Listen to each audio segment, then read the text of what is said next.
السلام عليكم ورحمة الله وبركاته. فيديو جديد وان شاء الله هنشتغل مع بعض بوكس دائري بغرزة عظم السمكة. معنا طبعا الخيط اللي احنا هنشتغل بيه اول حاجة ده خيط الكليم.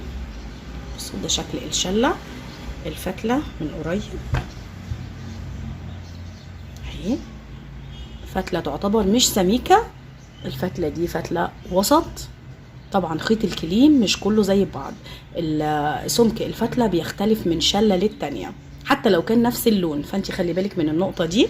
الخيط فيه مطة بسيطة جدا، بصوا المطة دي ما تجيبيش خيط مطته عالية ولا خيط يكون ناشف قوي وما بيمطش، هيتعبك جدا في الشغل. شايفة مجرد ما بوصل لكده اهي دي اقصى شدة ليها.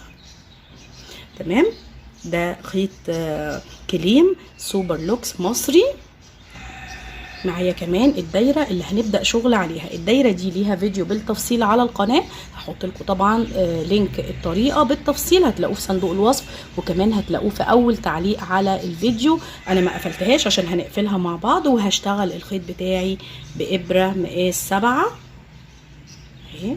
هنبدا مع بعض على طول. اول حاجه هعملها هبعد الشله دي كده، وهجيب الدايره بتاعتي وهلف الخيط 6 مرات حوالين، بصوا الخيط اهو هلفه كده 6 مرات.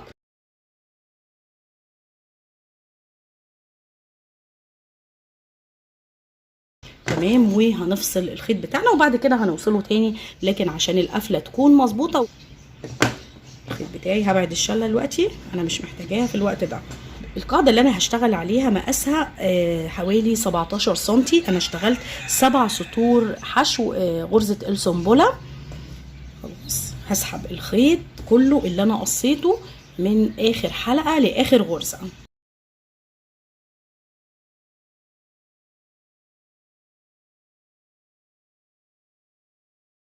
سحبته كله من الغرزه بتاعتي علشان اقفلها بطريقه صحيحه. لو معاكي ابره مقاس صغير اهي، ابره مقاس 5، عشان ايه اعرف ادخل بين الغرز بسهوله، ما يكونش الهوك بتاع الابره سميك شويه فيضايقني وانا بدخل او يوسع الغرز. خلاص بجيب الخيط اللي انا سحبته كله، بدخل في اول حرف في في السطر اللي هو حرف الفي بتاع الغرزه الثانيه. لو بصينا ادي غرزه من غير حرف في، والغرزه الثانيه اهي. بسحب الخيط لخلف القاعده بتاعتي مره ثانيه، بسحبه كله.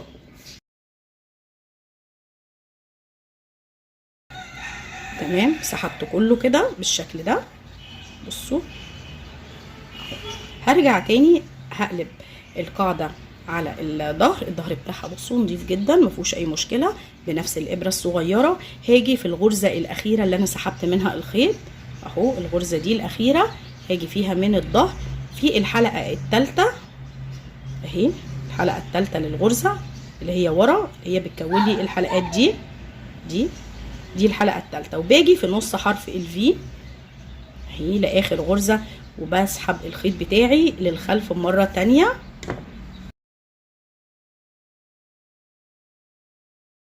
تمام، سحبته كله ويكون لي اهو ده حرف الفي اللي انا كونته.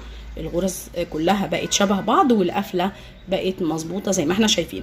معايا الخيط انا محتاجه ان انا اشتغل غرز منزلقه على الظهر، عايزه حرف الفي بتاع غرز المنزلقه يكون على ظهر القاعده مش على العدله او الوش بتاع القاعده. فهسحب الخيط مره تانية، انا سحبته من الغرزه دي كده بالشكل ده. هاجي على الغرزه اللي بعدها من تحت حرف الفي، هسحب الغرزه هسحب الخيط كله مره تانية عشان اخليه على الخارج وابدا اشتغل على الجنب التاني. بصوا انا بسحبه فين، دي العدله بتاعت القاعده، اسحبه كله مره تانية.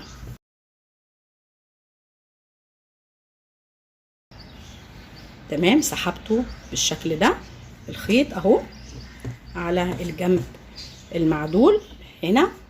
انا هاجي على الظهر ومعايا الخيط اهو، هاجي على الظهر هنا الغرزه اللي انا طلعت منها، هاجي على الغرزه اللي بعدها، لان انا لو دخلت في نفس الغرزه اللي انا طلعت منها هرجع الخيط معايا، فكده كاني ما عملتش حاجه. هاجي على الغرزه اللي جنبه ايا كان او اللي قبله الناحيه الثانيه مش هتفرق، هسحب الخيط بتاعي لجوه كده، معايا حلقه على الابره، هاجي في الغرزه او حرف الفي اللي بعدها، انا بشتغل في غرز الحشو، هسحب الخيط وهطلع منزلقه ما تشديش ايديكي قوي عشان القاعده ما تكونش مقوسه منك.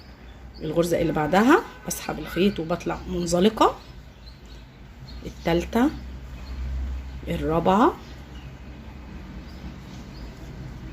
الخامسه، وهكذا. هشتغل على دوران القاعده كلها، كل غرزه هتقابلني هشتغل فيها غرزه منزلقه، وهنرجع تاني علشان نقفل المنزلقه مع بعض ونبدا نشتغل على القاعده. اشتغلت على دوران القاعده بغرزه المنزلقه. بصوا المنزلقه اهي، دي حرف الفي ده بتاع المنزلقه، شايفين؟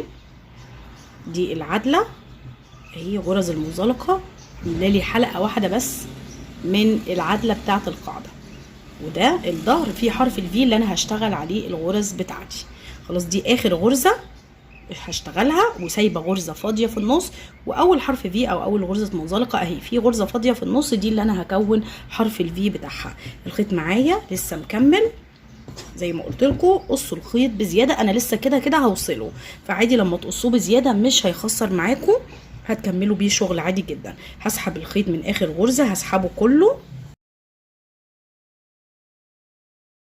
تمام بالابره الصغيره اهي المقاس الصغير.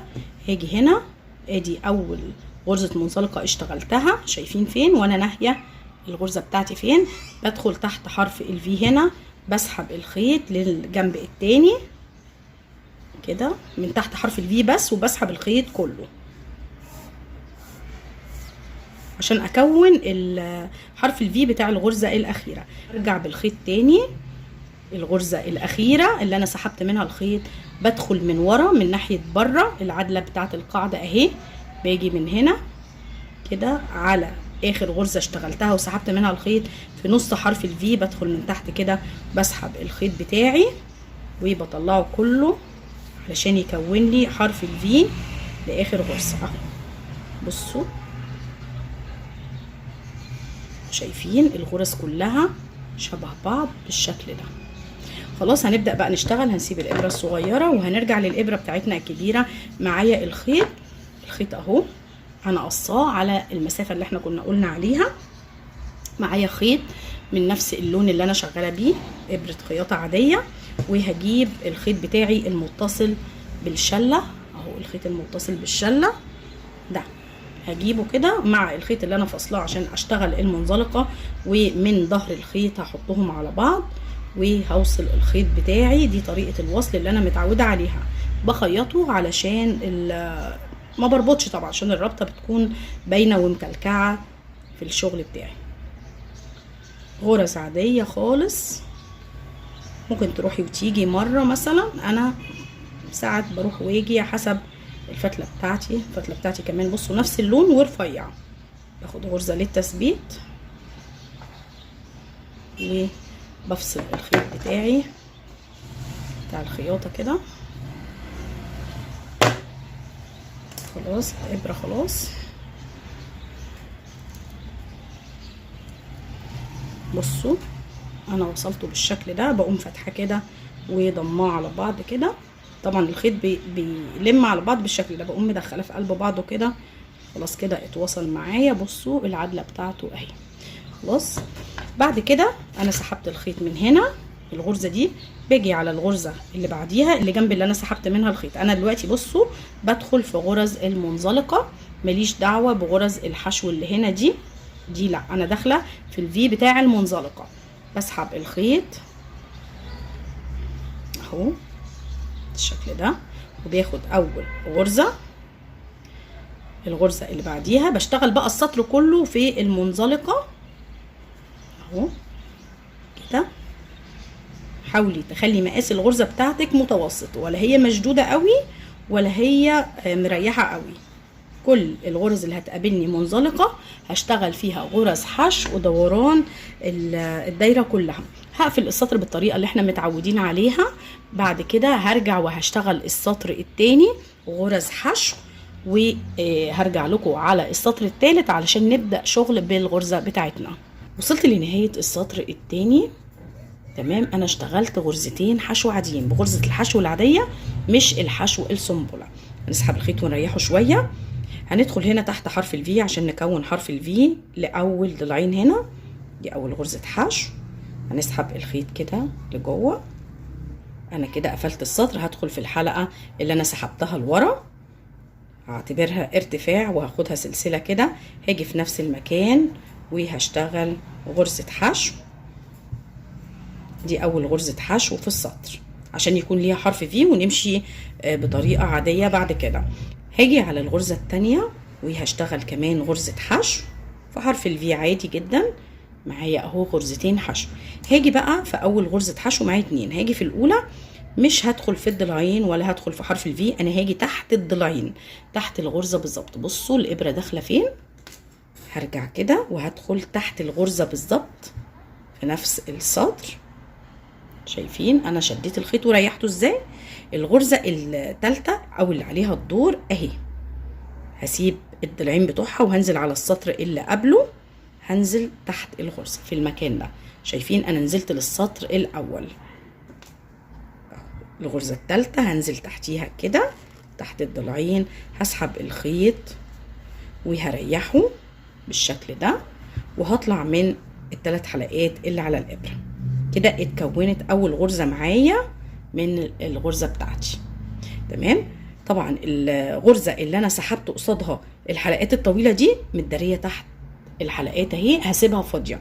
هاجي على الغرزة اللي بعدها على طول، هدخل وهشتغل غرزة حشو، الغرزة التانية حشو، كده غرزتين حشو. هرجع تاني بنفس الطريقة، الغرزة الاولى اهي هدخل تحتيها بالظبط كده، شايفين اهي كده، هدخل تحتيها وهسحب الخيط وهريحه شوية.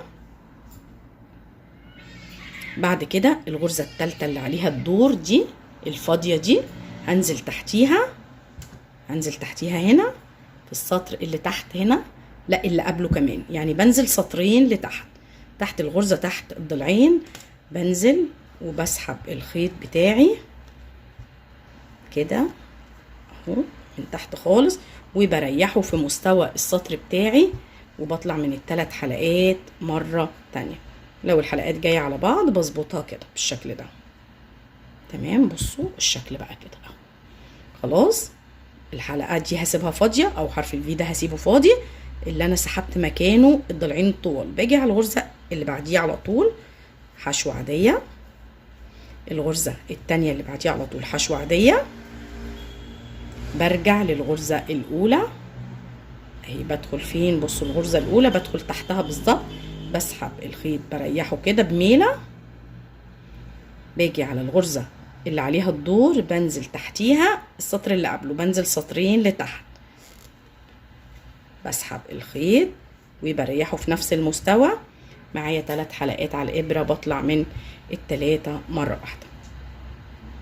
تمام بالشكل ده. طبعا انا هحط لكم لينك الشنطه اللي احنا اشتغلناها قبل كده بنفس الغرزه دي، هحط لكم صورتها دلوقتي، هتلاقوها ظاهره على جنب الشاشه، وهحط لكم اللينك في صندوق الوصف، وكمان هتلاقوه في اول تعليق على الفيديو. وكنت شغلاها بخيط السلسله، كانت شنطه ممتازه، وكمان اشتغلتها بالمكرميه القطن، كانت فعلا شنطه في منتهى الجمال. تمام. ده السطر الاول بنفس الطريقه هكمله، وهنرجع نقفله مع بعض ونبدا السطر الثاني سوا. وصلت لنهاية السطر واشتغلت اخر غرزتين حشو، هرجع للغرزة الاولى زي ما احنا متعودين، وهسحب الخيط بميلة كده، هاجي على الغرزة الاولى في السطر اللي احنا اشتغلناه في بدايته، الغرزة الاولى هنزل تحتها وهنزل تحتيها بسطر، يعني هنزل سطرين لتحت، يعني اخر سحبة بسحبها في الغرزة بتاعتي بتكون من تحت الغرزة الاولى بالشكل ده. بدخل على السطر الجديد بالطريقة دي. تمام اهي. خلاص هنقفل السطر بالطريقة العادية بمنزلقة عادي جدا، لكن مش هيكون في اول حرف في في السطر. انا بقفل دايما في الغرزة التانية، ما تقلقيش العدد هيكون مظبوط معاكي ومفيهوش اي مشكلة خالص. بتسيبي اول غرزة حشو في السطر وبتيجي على حرف الفي التاني ده، بتدخلي وبتقفلي السطر بمنزلقة كده. السطر اتقفل معايا بطريقة صحيحة. بصوا ده شكل الغرزة من اول سطر، هيبان شكلها مع التكرار طبعا. ارتفاع السلسلة واحدة بناخد ارتفاع عادي جدا، بنيجي في نفس المكان وبنشتغل اول غرزة حشو. باجي على حرف الفي التاني بشتغل غرزة حشو، تمام بالشكل ده. باجي برجع لاول غرزة حشو في السطر، برجع تحتيها، دي اول غرزة حشو، بنزل تحت الغرزة هنا تحت الضلعين دول، وبسحب الخيط وبريحه بميلة كده بالشكل ده. بنزل هنا عند الغرزة اللي عليها الدور اهي، اهو حرف الفي صغير شوية اهو، بنزل تحتيه، لا السطر اللي قبله، يعني بنزل سطرين لتحت، بنزل وبسحب الخيط بتاعي، بريحه في مستوى السطر الجديد، وبطلع من الثلاث حلقات مرة واحدة. بظبط مقاس الغرزة كده، وبظبط الضلعين عشان يكون شكلهم كويس بالشكل ده. تاني خلاص الغرزة اللي عليها الدور اهي، اللي هي غرزة الحشو الاولى، حشو عادية. الغرزة التانية حشو عادية، برجع للغرزة الاولى، بنزل فيها وبسحب الخيط بميلة كده. الغرزة اللي عليها الدور او حرف الفي اللي عليه الدور بنزل تحته، بنزل سطرين قبله، بسحب الخيط بريحه في نفس المستوى، وبطلع من الحلقات مرة واحدة بالشكل ده. بصوا بدأت توضح اهي، تمام. بتظبطي بس الضلعين كده عشان يكونوا شبه بعض، وبتظبطي الاضلاع من هنا عشان ما تكونش جايه على بعض ولفه على بعض كده، تبعدي كل ضلعين عن بعض كده بالشكل ده. كمان مره حرف الفي اللي عليه الدور حشو، حرف الفي اللي بعده على طول حشو، برجع للي انا اشتغلته اول حاجه الحشو دي تحتيها بالظبط تحت الضلعين هنا، بنزل هنا كده بسحب الخيط بميله. الغرزة اللي عليها الدور اهي بنزل تحتها، لا تحتها يعني بنزل سطرين لتحت بالشكل ده، بسحب الخيط وبريحه في نفس مستوى السطر بتاعي بالشكل ده، وبطلع من الثلاث حلقات مرة واحدة. ده السطر التاني هكمله، هنرجع نقفله مع بعض تاني ونشوف بداية السطر اللي بعد كده للتأكيد. وصلت لنهاية السطر، هنقفله مع بعض وهنبدأ السطر اللي جاي عشان نأكد على طريقة الشغل. العدد مظبوط معايا، اشتغلت آخر غرزتين حشو زي ما احنا شايفين، ادي غرزة وادي التانية. برجع للغرزة الأولى اهي هنا، بنزل تحتيها بسحب الخيط وبجيبه بميلة كده. بعد كده باجي على خلاص احنا بقى مش هنعد غرز ولا اي حاجة، المكان بقى واضح، شايفين المكان اللي انا سحبة منه مرة قبل كده بس مش المرة دي، بنزل على اللي قبلها، يعني بنزل 2 لتحت. شايفين السحبة الاولى في السطر دي، السحبة الاولى في السطر، بصوا هنا شايفين الابرة فين اهي. باجي للمكان ده بسحب الخيط وبريحه بميلة شوية، بطلع من الحلقات اللي على الابرة كلها مرة واحدة بالشكل ده، بظبط مقاس الغرزة وبريح. بعد كده بقفل السطر، بسيب الغرزة الاولى اللي هي غرزة الحشو الاولى، وباجي على الغرزة التانية بدخل فيها وبسحب الخيط، بقفل منزلقة بالطريقة العادية بتاعتنا. يعني انا قفلت في الغرزة التانية، ما تقلقيش العدد كده هيكون مظبوط معاكي، مفيش اي مشكلة خالص. بصوا الشكل بقى كده، شكل الغرزة بدأ يوضح، بصوا شكلها جميل ازاي، تمام. هنبدأ السطر اللي بعد كده بارتفاع سلسلة واحدة في نفس المكان اللي انا قفلت فيه، هاجي وهشتغل غرزة حشو، دي اول غرزة حشو في السطر اللي انا دايما بسيبها وانا بقفل. نفس القفلة دي هكررها في كل سطور، دايما بتقفلي في غرزة الحشو التانية مش الغرزة اللي انا اشتغلت فيها دي. باجي على حرف الفي اللي بعد كده بشتغل غرزة حشو بنفس الطريقة اللي انا اشتغلت بيها السطر اللي قبل كده، برجع لأول غرزة حشو بسحب الخيط وبريحه بميلة كده. بعد كده الغرزة اللي عليها الدور اهي، بصوا الغرزة اللي عليها الدور لو نزلنا لتحت هتكون مكان السحبة اللي في سطرين قبل كده، ادي سطر وادي التاني، ادي سحبة السطر اللي قبله على طول وادي السطر اللي قبله، يعني بنزل سطرين لتحت. الغرزة اللي عليها الدور بنزل سطر التاني، بنزل وبسحب الخيط، بريحه في نفس المستوى، وبطلع من الثلاث حلقات اللي على الابره. مقاس الغرز، شكل الغرز بظبطهم، وببعد الحلقتين عن بعض وبظبط المقاس بالشكل ده. بصوا الشكل بدأ يوضح اكتر، كأنها تمانيات كده. بعد كده الحرف الفي اللي عليه الدور حشو، اللي عليه الدور كمان حشو، كده 2 حشو، دايما 2 حشو. برجع للأولى، برجع للأولى هنا، شايفين الغرزة الأولى مش دي، لا، بنزل هنا بسحب الخيط بميلة وبريحه بجنب كده اهو. شايفين الغرزة اللي عليها الدور اهي، انا سحبة منها مرة في السطر اللي قبله، لا بنزل للسحبة اللي قبلها كمان، بنزل كده تمام. وكل مرة اللي بعديها هنزل هنا. اهم حاجة ان انتي تنزلي سطرين تمام من نفس المكان. هرجع وهسحب، اخلي الخيط في نفس المستوى، وهطلع من الثلاث حلقات اللي على الابره. بتظبطي الحلقات بعيد عن بعض كده، وبتظبطي الحلقتين دول كمان بعيد عن بعض، بتظبطي مقاس الغرزه وحرف الفي كمان بالشكل ده. ولو لقيتي حلقتين جايين على بعض كده بتظبطيهم يكونوا بعيد عن بعض. انا هكمل السطر ده وكمان هشتغل لحد ما اوصل بارتفاع البوكس للمقاس اللي انا عايزاه. هنرجع عشان نبدل الخيط، نشوف الشكل وصل لايه، ونشتغل الخطوه اللي جايه مع بعض. وصلت بعدد السطور للارتفاع اللي انا محتاجاه. شوف وصلناه لكام سنتي بالظبط، 11 سنتي. دي اخر غرزه اشتغلتها بنفس الطريقه. هاجي هنا في الغرزة التانية وهقفل السطر بنفس الطريقة اللي انا متعودة بيها. هسحب الخيط منزلقة وهفصله وهسحبه كله من الغرزة بتاعتي. بصوا بالشكل ده، غرزة منزلقة عادية زي ما احنا متعودين نقفل السطور بتاعتنا. انا هدخل لون تاني بعد ما فصلت وسحبت الخيط، هدخله جوه البوكس كده علشان اخده تحت الغرز وانا شغالة.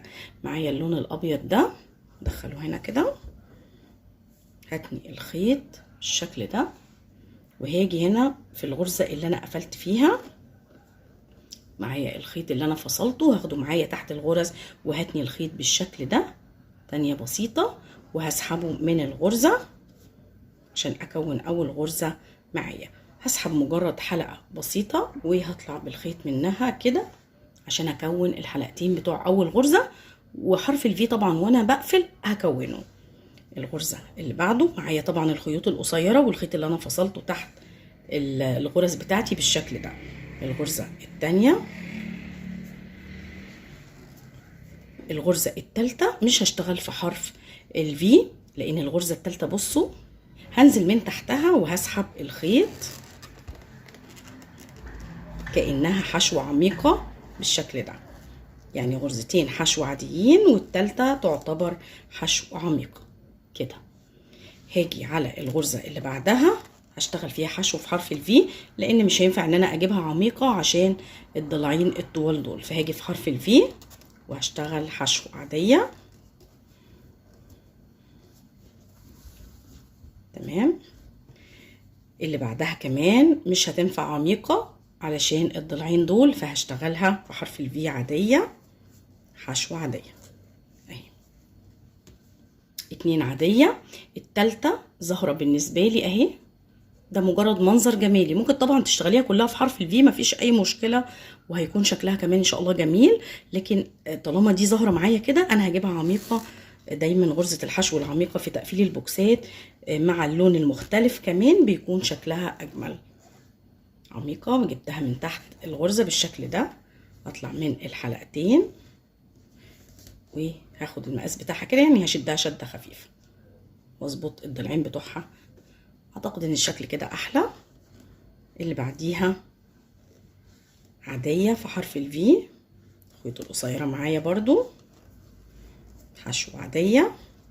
ايه الغرزة التالتة حشو عميقة هجيبها من تحت الغرزة، يعني غرزتين حشو عادي في الفي، والتالتة عميقة بجيبها من تحت الغرزة.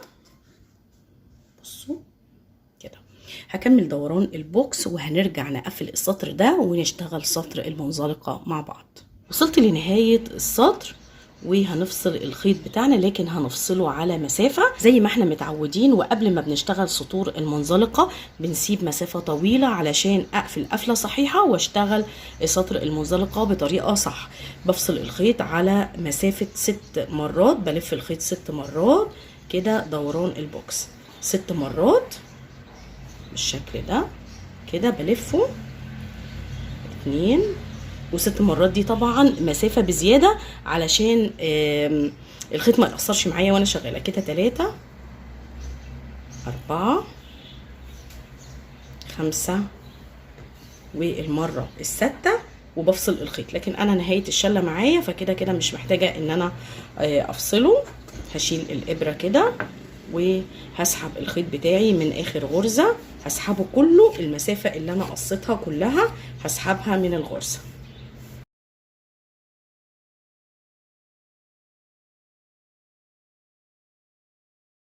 سحبت الخيط كله للنهاية، بشد الغرزة بتاعتي وهظبط مقاسها كده. هرجع تاني. طبعا احنا زي ما احنا قلنا قبل كده بنقفل السطور بتاعتنا بإبرة مقاس صغير شوية. هندخل هنا في اول حرف في السطر وهنجيب الخيط بتاعنا في الجنب التاني كده. شايفين انا داخلة منين؟ هسحب الخيط بتاعي لداخل البوكس.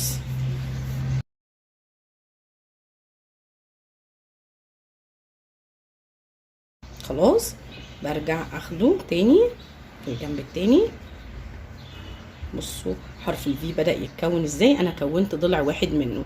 باجي من داخل البوكس هنا الغرزة الاخيرة اهي، دي الغرزة الاخيرة، حرف الفي بتاعها وراه في ضلع تالت، الضلع التالت للغرزة اهو. شايفين انا دخلت فين؟ الضلع التالت ده. وباجي في نص حرف الفي. بصوا انا بطلع منين كده، بجيب الخيط بتاعي بشده وبدخل لداخل البوكس مرة تانية، بسحب الخيط كله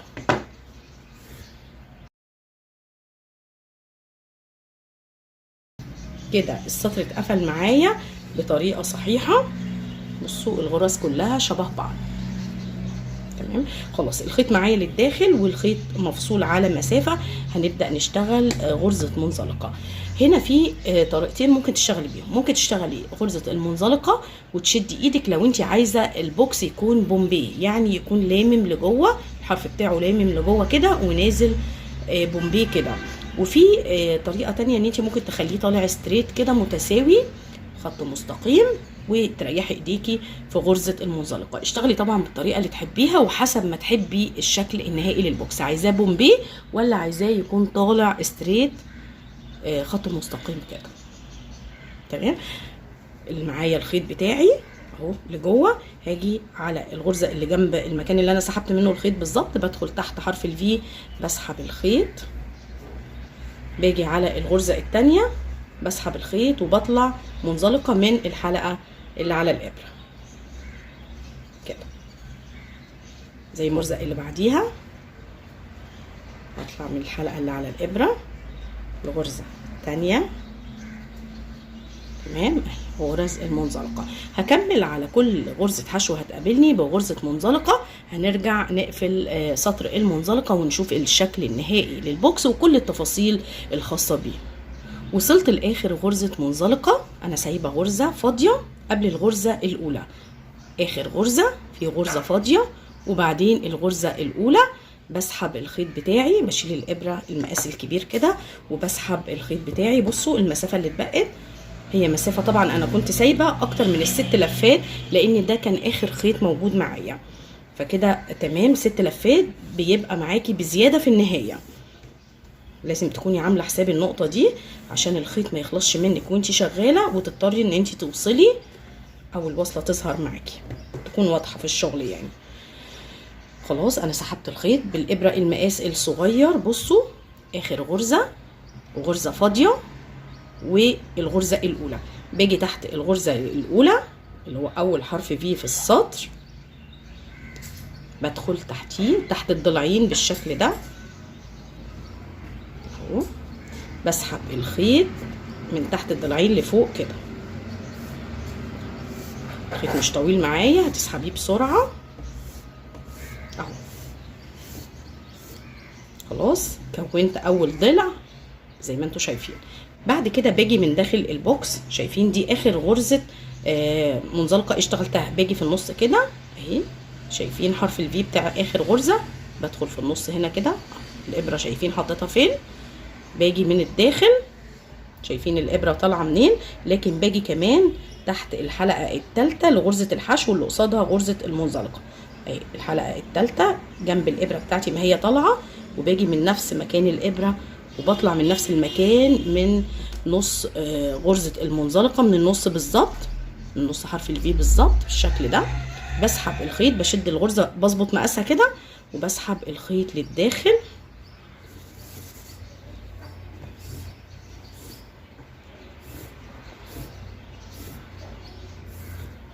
سحبت كله للداخل اهو، شايفين اخر غرزه منزلقه واول غرزه منزلقه، وانا كونت حرف الفي ده. السطور كلها شبه بعض، القفلات مش باينه، ده مكان القفلات بتاعه السطر من بدايه البوكس، بصوا مش باينه، كله شبه بعض، دوران البوكس كله شكله مظبوط. القاعده اهي، جسم البوكس والغرزه، البوكس من الداخل نظيف جدا ما فيهوش اي خيوط باستثناء اخر خيط انا شغالاه، لان انا كنت بشتغل على كل الخيوط الزياده باخدها تحت الغرز وانا شغاله. خلاص هنقص الخيط بتاعنا، هنداريه الاول طبعا بالابره، بابره التنظيف، بابره الشغل، هتمشي تحت كذا غرزه كده وهنقصه، وهنرجع نقول كل التفاصيل الخاصه بالبوكس. نظفت الخيوط من البوكس، شكله من جوه نظيف جدا ما فيهوش اي خيوط خالص. ده الشكل من بره، ركبت له الفيونكه دي، شكل الغرزه. القاعده ليها فيديو زي ما قلنا، وكمان الغرزه ليها فيديو كنا اشتغلنا بيها الشنطه اللي انتوا شفتوها في نص الفيديو. بصوا جميل ازاي، جميل وكمان مش تقيل. انا طلعته استريت، ما عملتوش بومبي يا بنات زي كده. بصوا البوكس ده كنت اشتغلته في فيديو قبل كده، بصوا جاي دوران ازاي او مقوس لجوه شويه عشان انا شاده غرز المنزلقه عليه فطالع بومبي. بصوا الاتنين جنب بعض، ده ملموم لجوه شويه وده طالع مستقيم بالشكل ده. اعتقد ان الفرق واضح. انا اشتغلت بخيط كليم مصري سوبر لوكس، الخيط بتاعي يعتبر خيط وسط مش خيط سميك خالص. اشتغلت بابره مقاس 7، استهلكت كمية خيط 425 جرام. ارتفاع البوكس وصل معايا باللون الابيض بكله ل 13 سنتي. تمام، اتمنى ان شاء الله ان هو يكون عجبكم. هستنى طبعا رايكم في التعليقات، ولو عجبكم الفيديو دوسوا لايك، واللي لسه بيشوفني لاول مره وما عملش اشتراك يدوس على كلمه اشتراك او سبسكرايب الموجوده تحت الفيديو، وكمان يفعل الجرس علشان يوصلوا كل جديد من الفيديوهات اللي بتنزل على القناه. والسلام عليكم ورحمه الله وبركاته.